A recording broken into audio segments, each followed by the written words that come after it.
새해 복 많이들 받으시고 정말 여러분들을 사랑하고 축복합니다. 오늘도 하나님의 전하고 예배하는 우리 사랑하는 성도 여러분들에게 하나님의 놀라우신 은혜가 함께 하시는 복된 주일 되기를 주의 이름으로 축복합니다.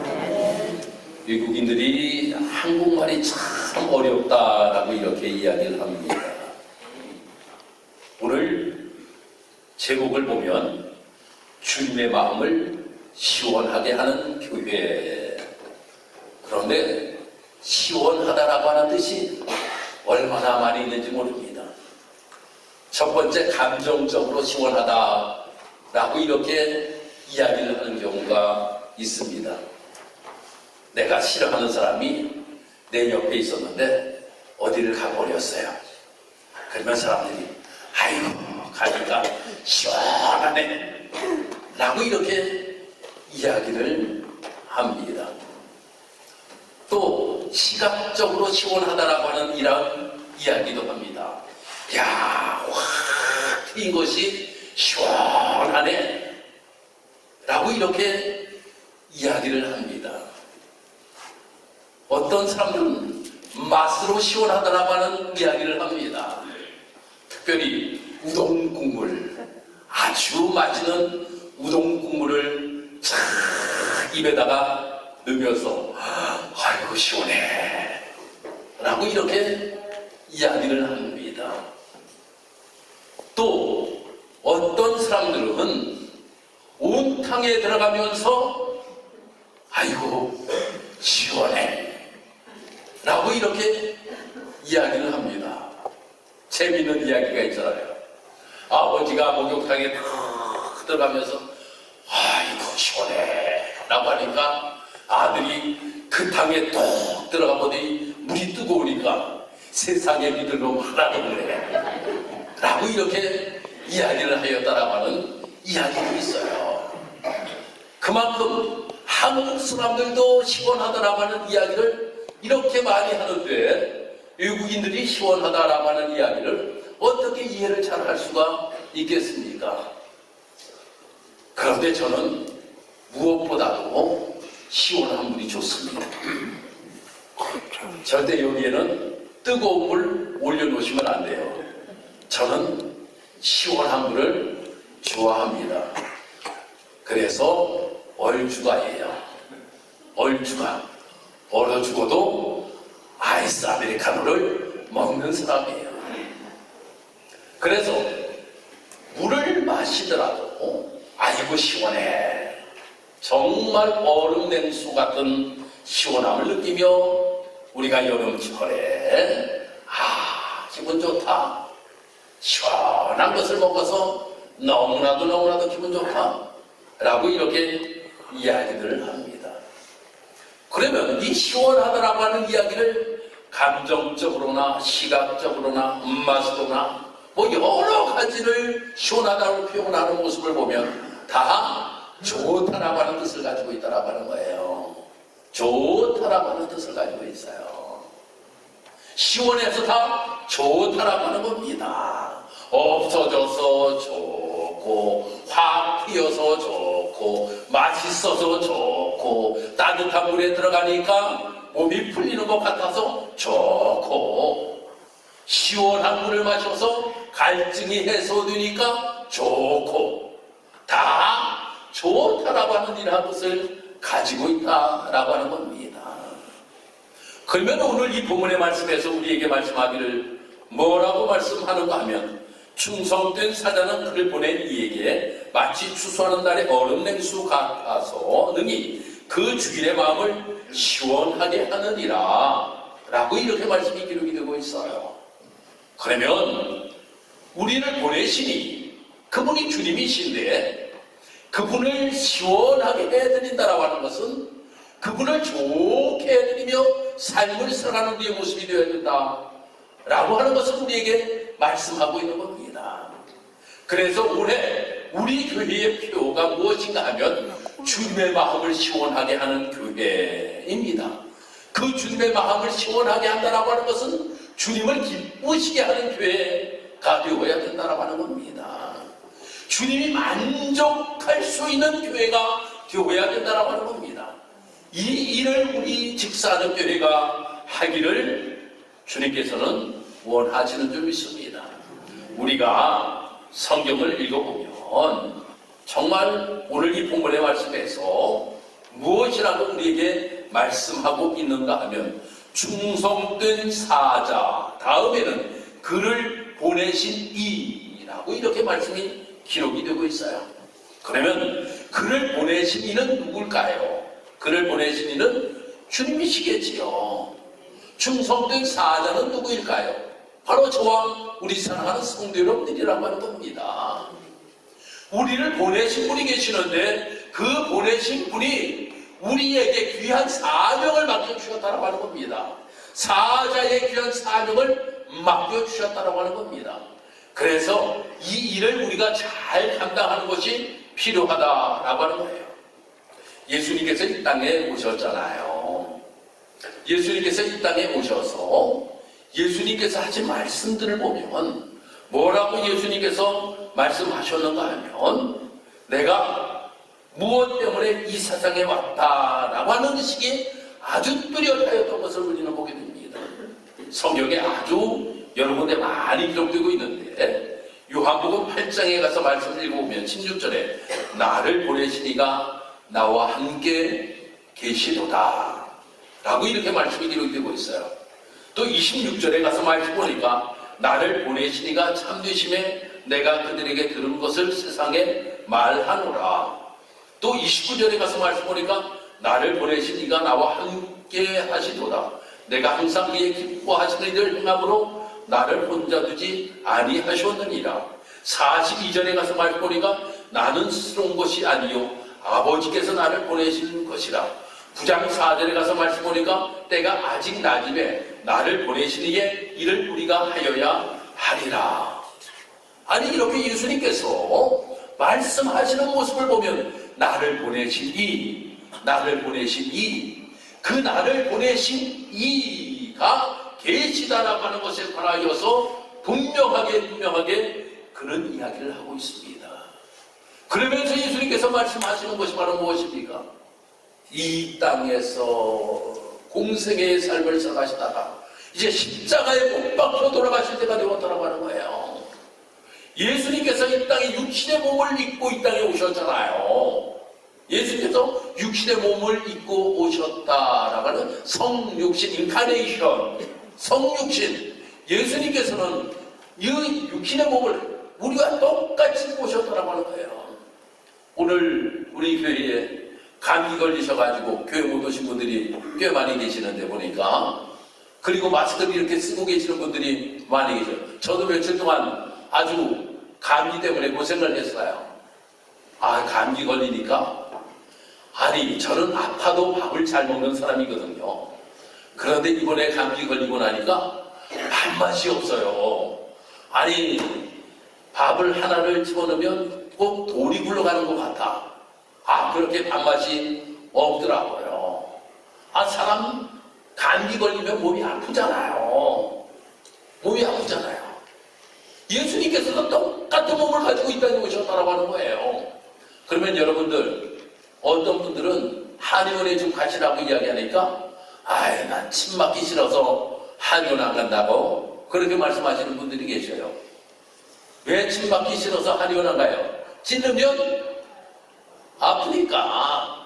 침 가는 거 가지고 한 방울 찔러도 아프단 말이에요. 그러니까 침 맞으러 안 간다라고 이렇게 이야기를 하죠. 그런데 예수님께서 십자가에 못 박혀 돌아가신다라고 한번 생각해봤어요, 여러분. 육신의 몸을 그대로 입고 오셨다라고 하는 거예요. 예수님의 손에다가 갖다 대못을 갖다 들여 박아보세요, 한번. 여러분들 한번 대못을 한번 박는다고 생각해요.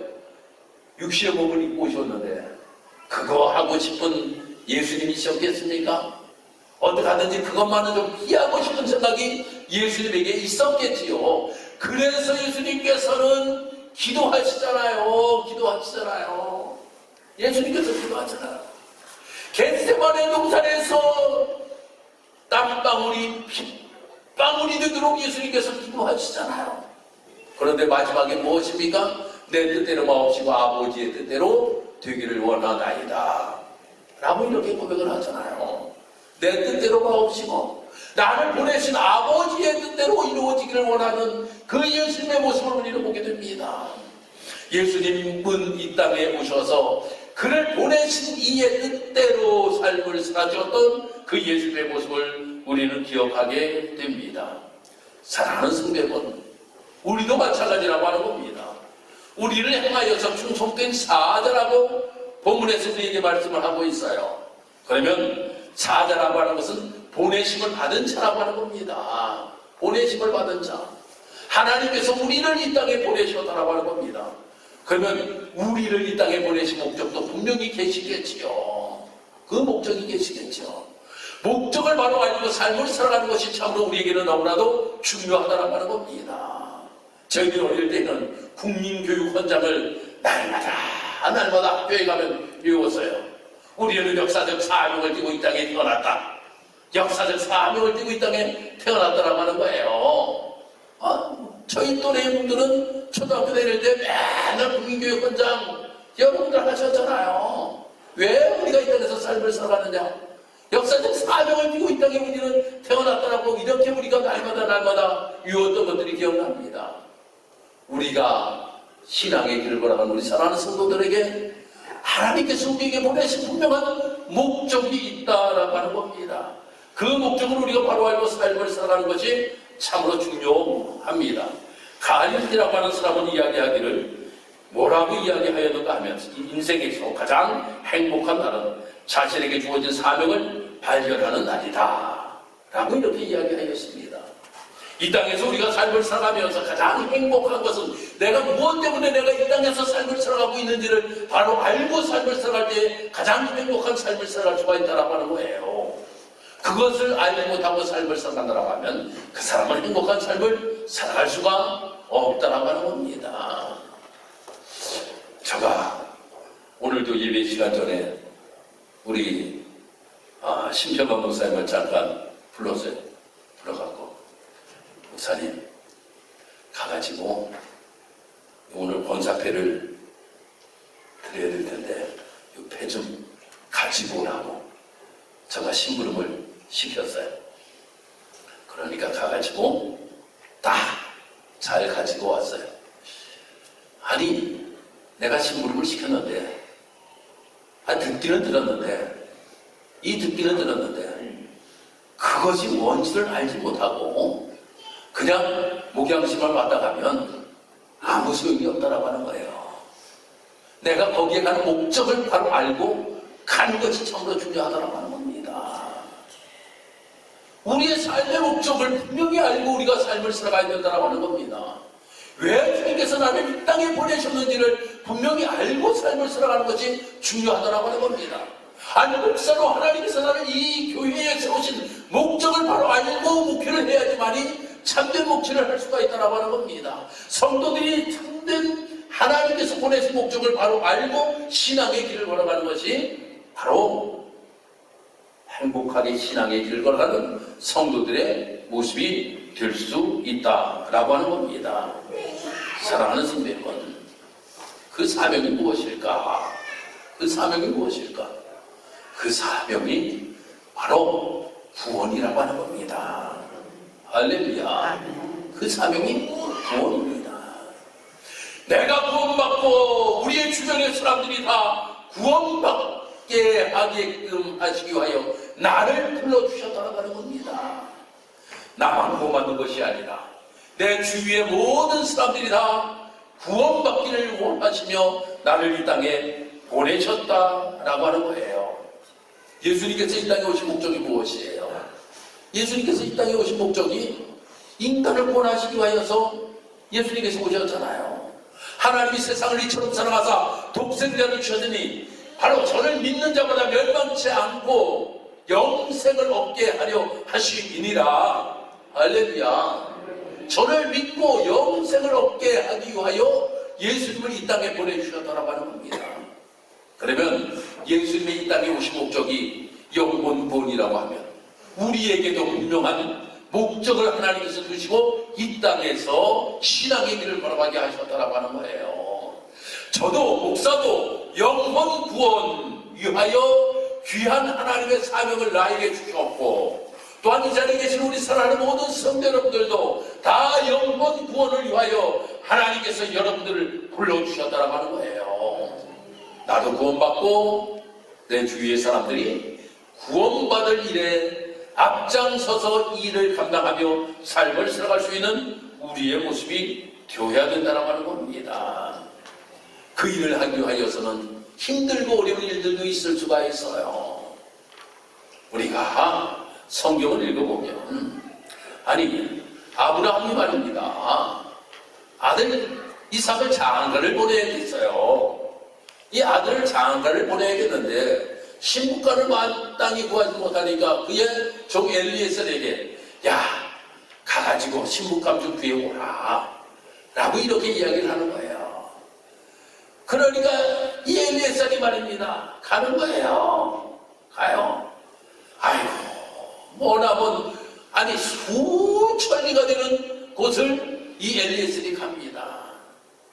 아니 가가지고 말입니다, 아니 못 구해오면 어떡하겠는가 라고 하는 생각도 있겠지.